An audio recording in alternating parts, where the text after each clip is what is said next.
हरे कृष्णा। आप सभी व्यूअर्स का अवेकनिंग कृष्णा कॉन्शियसनेस चैनल में फिर से स्वागत है। जैसे कि आप सभी को विदित है कि इस बार जो है महाकुंभ का मेला प्रयागराज में 2025 जनवरी में शुरू होगा। तो आज के इस एपिसोड में हम कुंभ के महत्व, कुंभ का पौराणिक वर्णन, कुंभ का खगोलीय वर्णन, कुंभ किस प्रकार मनाया जाता है, कितने प्रकार के कुंभ होते हैं और उसके बारे में संक्षिप्त रूप से आपके समक्ष जो है जानकारी प्रस्तुत करने का प्रयास करेंगे। तो जैसे कि नाम से ही पता पड़ता है कुंभ, तो कुंभक ये एक संस्कृत शब्द है। वास्तव में इसका मतलब होता है कोई सुराही या घड़ा। तो इसी से कुंभ कुंभ मेला का जो है वो कुंभ मेला इसी शब्द से निकला है। साथ ही तो जैसे कि हमको पता है कि कुंभक, तो उसका जो पुराणों में वर्णन आता है कि किस प्रकार से जब देवताओं और असुरों ने समुद्र से विभिन्न रत्नों की प्राप्ति के लिए अमृत मंथन किया, जिसमें कि वासुकी नाग को रस्सी बनाया गया, मंदराचल पर्वत को मथनी बनाया गया एवं कूर्म भगवान ने मंदराचल पर्वत को अपनी पीठ पर धारण किया। तो उस समय जब धारण करने के बाद मथनी करना शुरू किया तो उसमें सागर से अलग अलग प्रकार के रत्न निकले, जिसमें कि उच्चेश्वर नाम का घोड़ा, ऐरावत नाम का हाथी, लक्ष्मी माता एवं अन्य हलाहल विष निकला, जिसको कि भगवान शंकर ने पिया और अपने गले में धारण किया, जिसके कारण वो नीलकंठ कहलाए। और अंत में जो है उसमें से अमृत निकला, जिस देवताओं और असुरों में उसको लेके घोर युद्ध छिड़ गया, क्योंकि असुर भी वो पाना चाहते थे और देवता भी उसका पान करना चाहते थे।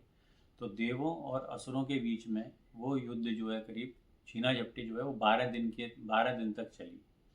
यानी कि वो जो कुंभ यानी जिस सुराही में या कड़े घड़े में वो अमृत था, वो छीना झपटी उनके समक्ष जो है 12 दिन के लिए चली। और इसी छीना झपटी में उसकी कुछ बूंदें पृथ्वी के अलग अलग स्थानों पर गिरी। तो वही जो 12 दिन है जिसके बीच में देवताओं और असुरों के बीच में संघर्ष चला था, वही 12 दिन वास्तव में वो 12 वर्ष के रूप में इस धरती पर माने जाते हैं। क्यों? क्योंकि ऐसा माना जाता है कि देवताओं का जो एक दिन है वो इस मृत्यु लोक में 1 वर्ष के समान होता है। तो जब 12 दिन के बाद देवताओं ने उस अमृत का पान कर लिया, तो इसी वजह से जो है दो कुंभों के बीच में जो अंतराल होता है वो 12 वर्षों का होता है। तो इसी प्रकार से हमने समझा कि कुंभक, जो कुंभ शब्द जो आया है वो सुराही से आया है, और मेला यानी कि जहाँ पे हम वह स्थान जहाँ पर एक साथ विशेष रूप से सामुदायिक उत्सव की व्यवस्था की जाती है। तो ये शब्द ऋग्वेद और अन्य प्राचीन ग्रंथों में पाया जाता है। तो इस प्रकार कुंभ के मेले का अर्थ है अमरत्व का मेला। खगोलीय गणना के अनुसार वास्तव में ये मेला मकर संक्रांति के दिन प्रारंभ होता है, जब सूर्य और चंद्रमा वृश्चिक राशि में और बृहस्पति मेष राशि में प्रवेश करते हैं। मकर संक्रांति में होने वाले इस योग को कुंभ स्नान योग कहते हैं, और इस दिन को विशेष मंगलकारी इसलिए माना जाता है क्योंकि वास्तव में ऐसा माना जाता है कि इस दिन पृथ्वी से जो हमारे उच्च लोक हैं उनके द्वार जो है इस दिन खुलते हैं, और इस प्रकार इस दिन स्नान करने से आत्मा को उच्च लोगों की प्राप्ति जो है वो सहजता से हो जाती है। यहाँ स्नान करना अर्थात साक्षात स्वर्ग का दर्शन माना गया है। इसका हिंदू धर्म में काफ़ी महत्व है। तो ये हमने देखा पौराणिक रूप से किस प्रकार से जो है देवताओं और असुरों के बीच में जो संघर्ष हुआ उसको लेके ये कुंभ शब्द कहाँ पर आया है। तो जब हम आगे देखते हैं कि किस प्रकार से देवताओं और असुरों के बीच में संघर्ष हुआ, तो अमृत की जो कुछ बूंदें थी वो पृथ्वी पर 4 जगहों पर, ये 4 स्थानों पर गिरी। वो 4 स्थान बेसिकली कौन से थे? वो थे गंगा नदी का तट, शिप्रा नदी का तट, गोदावरी का तट और संगम का तट। तो वास्तव में ये 4 शहर आज की डेट में स्थित हैं। वो हैं हरिद्वार जो कि गंगा नदी के किनारे स्थित है, उज्जैन जो कि शिप्रा नदी के किनारे स्थित है, नासिक जो कि गोदावरी नदी के किनारे स्थित है, और प्रयागराज जो कि पहले इलाहाबाद कहते थे वो त्रिवेणी पर स्थित है, जो कि गंगा यमुना एवं जो पौराणिक नदी हमारी सरस्वती उसकी त्रिवेणी पर स्थित है। तो इन स्थानों पर कुंभ मेला सूर्य, चंद्रमा और बृहस्पति इनकी विशेष संयोग से जो स्थिति उत्पन्न होती है, विशेष स्थिति उत्पन्न होती है, उसी पवित्रता के अनुसार इस मेले का आयोजन किया जाता है। प्रयागराज का जो कुंभ मेला है वो विशेष रूप से समस्त तीर्थयात्रियों को अपने ऊपर विशेष रूप से आकर्षित करता है। तो अभी हम देखेंगे किस प्रकार के कुंभ मेले होते हैं, लेकिन इससे पहले ये मानना जरूरी, समझना जरूरी है कि 144 वर्ष में अर्थात 12 कुंभ होंगे, 12 इंटू 12 144।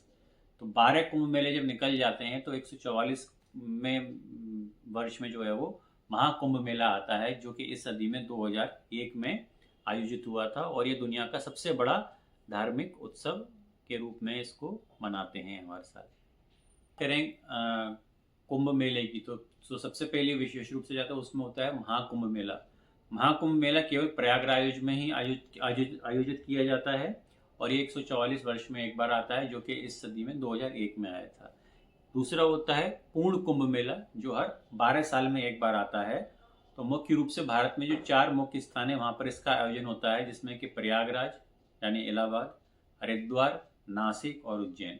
ये इन 4 स्थानों पर हर 12 साल में इसका परिवर्तन होता है, और हर 12 साल में इन चारों स्थानों पर इस पूर्ण कुंभ मेले की आयोजन किया जाता है। तो पहले हमने देखा महाकुंभ मेला, जो कि हर 144 वर्ष में एक बार आता है, और एक पूर्ण कुंभ मेला जो हर 12 वर्ष में एक आता है। एक अर्ध कुंभ मेला भी आयोजन किया जाता है भारत में, जो केवल 2 स्थानों पर हर 6 साल में आयोजित किया जाता है, जिसका जो कि होता है हरिद्वार और प्रयागराज। तो अर्ध कुंभ मेला हर 6 साल में आयोजन होता है उसका, और वो केवल 2 स्थानों में मनाया जाता है। उसमें से एक होता है हरिद्वार और दूसरा होता है प्रयागराज। कुंभ मेला अलग अलग राज्य सरकारों द्वारा हर साल भी आयोजित किया जाता है, जिसमें लाखों लोग जो है आध्यात्मिक रूप से इसमें भाग लेते हैं। ये विशेष रूप से सरकार द्वारा इसका आयोजन किया जाता है। दूसरा होता है सबसे अंतिम होता है माघ कुंभ मेला, जिसे मिनी कुंभ मेला के नाम से भी जानते हैं, जो हर साल केवल प्रयागराज में ही आयोजित किया जाता है। ये हिंदू गणना के अनुसार माघ माह में इसका आयोजन होता है। तो इस प्रकार से हमने देखा कि जो कुंभ मेला है वो एक तो महाकुंभ मेला है, एक पूर्ण कुंभ मेला होता है, एक अर्ध कुंभ मेला होता है, और एक माघ कुंभ मेला। तो इस प्रकार से अलग अलग तरह के कुंभ मेले होते हैं, लेकिन इसमें प्रमुखता जो विशेष रूप से होता है वो 12 वर्ष के बाद आयोजित होने वाला पूर्ण कुंभ मेला ही माना गया है। यदि इसको हम ज्योतिषीय दृष्टिकोण से समझें तो कुंभ मेले का ज्योतिष पहलू के अनुसार ग्रहों और तारामंडल में अनेक अद्वितीय संरक्षणों से जुड़ा हुआ है।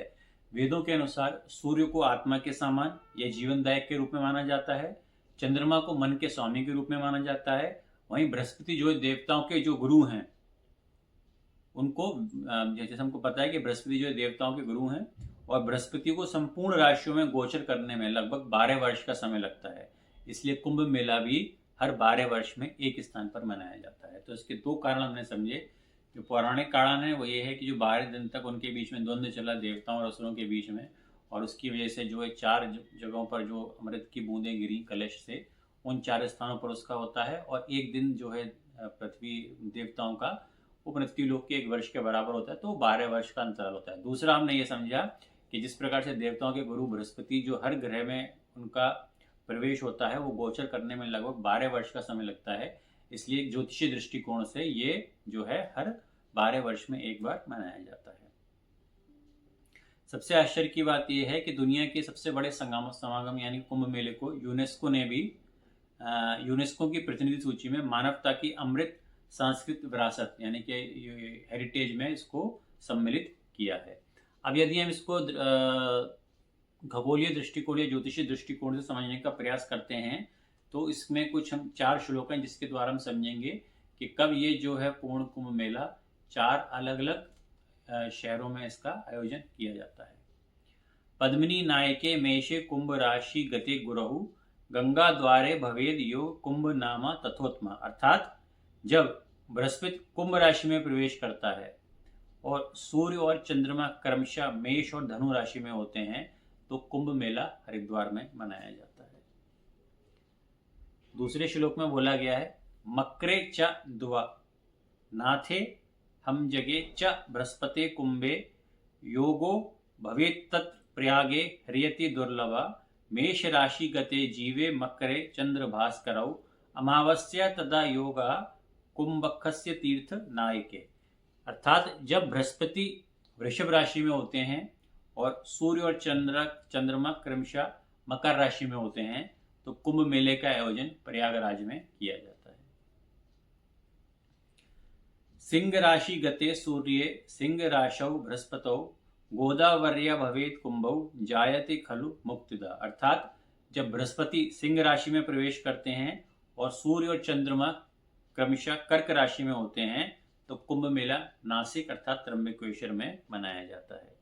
और अंतगत्वा मेष राशि गते सूर्य सिंह राशौ बृहस्पतौ उज्जैन्या भवेत कुंभा सदा मुक्ति प्रदायका।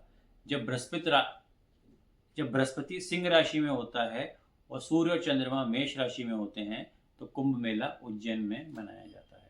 तो इस प्रकार से आज के इस छोटे एपिसोड में हमने ये समझने का प्रयास किया है कि कुंभ मेला का पौराणिक वर्णन क्या कहाँ मिलता है और कुंभ मेला का खगोलीय वर्णन कहाँ मिलता है। इसके अतिरिक्त जो है 8वीं सदी में आदि गुरु शंकराचार्य के उस उल्लेखों में भी इसका वर्णन आता है, जबकि इस मेले के आयोजन में विभिन्न प्रकार के शास्त्रार्थ वाद विवाद एवं अन्य समस्त साधु संतों का समागम हमको एक जगह देखने को मिलता था।